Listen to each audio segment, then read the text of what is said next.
akreditasi nasional, pengembangan proyek-proyek potensial, dan yang terakhir atau yang kelima adalah memobilisasi investasi sektor swasta. Next. NDA telah mengimplementasikan program readiness melalui dukungan dari GGGCI selaku mitra pelaksana dan telah menjalankan 2 fase RPSP dalam rentang waktu 2018 hingga 2022. Memasuki fase ketiga program readiness, NDA berhasil membangun landasan kuat melalui hasil dan pembelajaran readiness fase kedua. Melalui penyelenggaraan berbagai macam acara yang meliputi peningkatan kapasitas, koordinasi dengan para entitas nasional dan internasional, NDA telah melibatkan beragam pemangku kepentingan mulai dari pemerintah daerah, lembaga swadaya masyarakat, sampai sektor swasta. Selain itu, setidaknya sebanyak 5 entitas nasional mendapat asistensi dalam proses akreditasi, termasuk proses reakreditasi untuk PT SMI yang baru saja disetujui oleh GCF Oktober yang lalu. Sebagai bentuk transparansi dan akuntabilitas, country program document merupakan living document yang terus diperbarui secara berkala seiring adanya perubahan. Dokumen ini juga dapat diakses oleh publik melalui situs website kami di NDA GCF Indonesia. Program readiness fase kedua ini juga telah mendukung proses penyusunan berbagai dokumen strategis untuk pendanaan iklim, seperti Climate Change Fiscal Framework atau CCFF dan Gap Assessment untuk BPDLH dalam mengakses pendanaan GCF. Selain itu, melalui Call for Project Concept Note kedua, NDA telah berhasil menyeleksi setidaknya 35 ide konsep, di mana beberapa telah diajukan ke GCF dengan total investasi sebesar 126 US dollar. Next.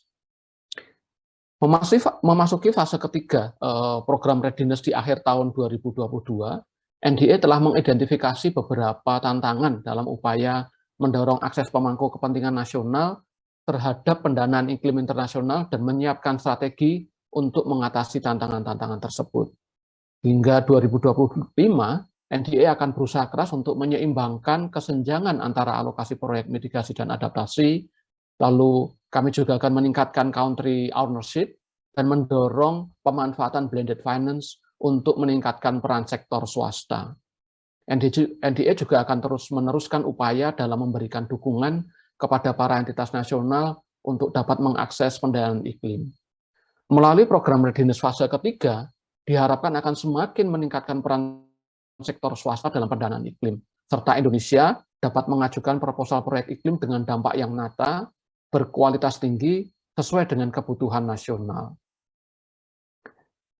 Next, salah satu program strategis yang juga akan didukung melalui program readiness fase ketiga adalah pengembangan platform Climate Finance Focal Points atau CFFP dan Climate Finance Dashboard atau CFD.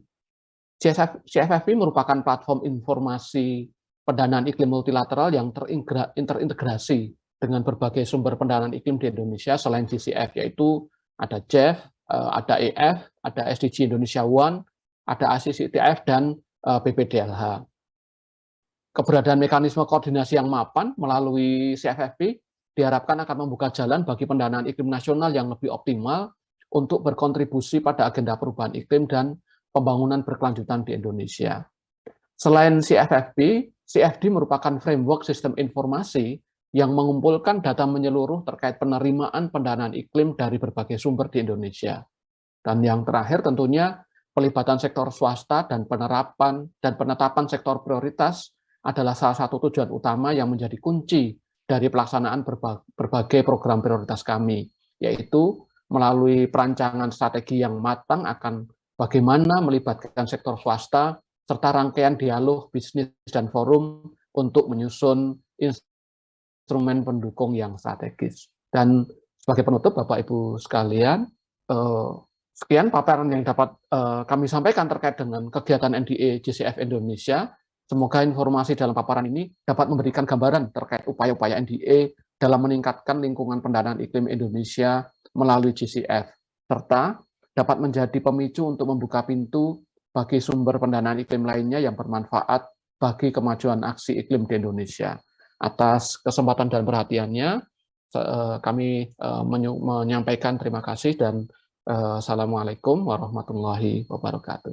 Terima kasih Bapak Pimpinan. Terima kasih Pak Nur atas paparannya yang sudah concise Pak ya dan singkat, menyampaikan yang sudah dilakukan dan target ke depan dari kegiatan GCF di Indonesia. Kemudian berikutnya saya persilakan untuk Pak Sunandar dari Kementerian Koordinator Bidang Perekonomian yang akan menyampaikan mengenai Designing Article 6 Policy Approach untuk proyek DAPA yang ada di Kemenko Perekonomian. Pak Sunandar juga hadir secara online, kami persilakan Pak. Terima kasih Pak Iji, yang kami hormati Pak Bambang Brojonegoro, anggota Komite Pengarah, dan para undangan yang lainnya. Assalamualaikum warahmatullahi wabarakatuh. Selamat pagi, salam saudara semua. Pada kesempatan ini kami ingin menyampaikan beberapa hal terkait dengan progres sampai saat ini dari pelaksanaan proyek Designing Article 6 Policy Approach. Slide selanjutnya, ini adalah rangkuman apa-apa yang sudah kami lakukan dan yang akan dilakukan pada tahun ini. Jadi Indonesia dalam hal ini kami bersama para kementerian lembaga dibantu oleh DJI itu menyiapkan semua persyaratan kapasitas dan kelengkapan untuk melakukan perdagangan karbon serta menjajaki Article 6 Paris Agreement tanpa ikatan harus menjual karbon. Jadi keputusan penjualan karbon dilakukan di akhir ketika semua modalitas terbangun. Nah, pada tahun lalu DAPA itu sudah memutuskan opsi kebijakan solar PV. Dalam hal ini kami sekarang sedang melakukan di fase crediting dan akan diperdalam potensi terkait dengan internationally transfer mitigation outcomes-nya. Nah, untuk dapat mewujudkan perdagangan karbon internasional, tentunya tetap memastikan tercapainya komitmen penurunan emisi sebagaimana yang tertuang di dalam Enhanced National Development Contribution Indonesia. Nah, dalam hal ini tentu DJI bersama kementerian lembaga ini dapat memproses dan membutuhkan dukungan dan koordinasi dengan para kementerian, para pemangku kepentingan, terutama Kementerian LHK, untuk bagaimana kita menyiapkan sampai pada tahap penandatanganan mitigation outcomes purchasing agreements-nya. Nah, kami dalam hal ini akan melakukan analisis yang dapat membantu pemerintah dalam mengambil kebijakan perdagangan karbon, tentunya sesuai koridor yang sudah diatur di dalam Perpres 98/2021 dan juga Permen LHK nomor 21/2022 tentang tata laksana penerapan nilai ekonomi karbon serta mengikuti skema dari Article 6 Paris Agreement.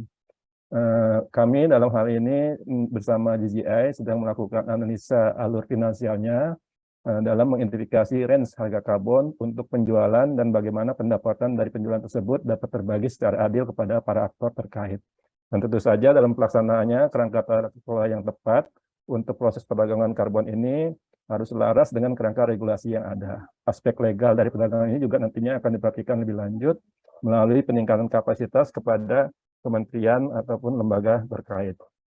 Nah, kami berharap MOPA dapat disusun dan ditangani oleh Indonesia dan negara pembeli paling lambat pada tahun 2024 atau sebisa mungkin tahun 2023. Tadi sebagaimana disampaikan oleh Pak Marcel, tahun 2024 ada hajatan nasional. Nah, akan lebih baik kalau misalkan target dari penandatanganan ini bisa dilakukan pada tahun ini. Namun tentu saja ini sangat tergantung dan didasari oleh kesepakatan bersama sebagaimana kriteria dan ketentuan yang dibangun berdasarkan kesepahaman bersama. Next slide.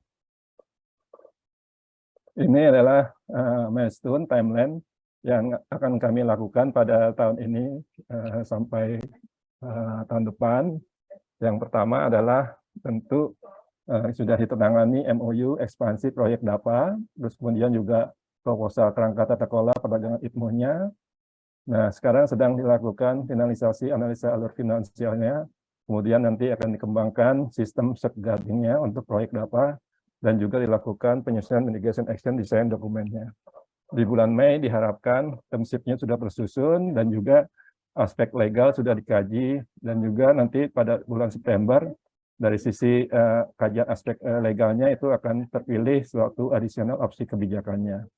Di Oktober-November nanti akan tersusun user guide-nya dan juga revisi dari MAEDD-nya, Mitigation Action Design dokumennya. Nah, kami harapkan di awal tahun depan itu sudah selesai dan bisa ditangani oleh MOPA. Nah, mudah-mudahan dengan kerjasama yang erat dari seluruh para pemangku kepentingan, target MOPA di bulan Maret 2024 ini bisa kita lakukan pada tahun ini. Next slide. Nah, inilah para pihak yang terlibat selama ini pada saat kita melakukan kegiatan-kegiatan di bawah payung proyek DAPA. Sebagian besar yang hadir pada pertemuan hari ini, pada pagi ini juga tadi sudah kami lihat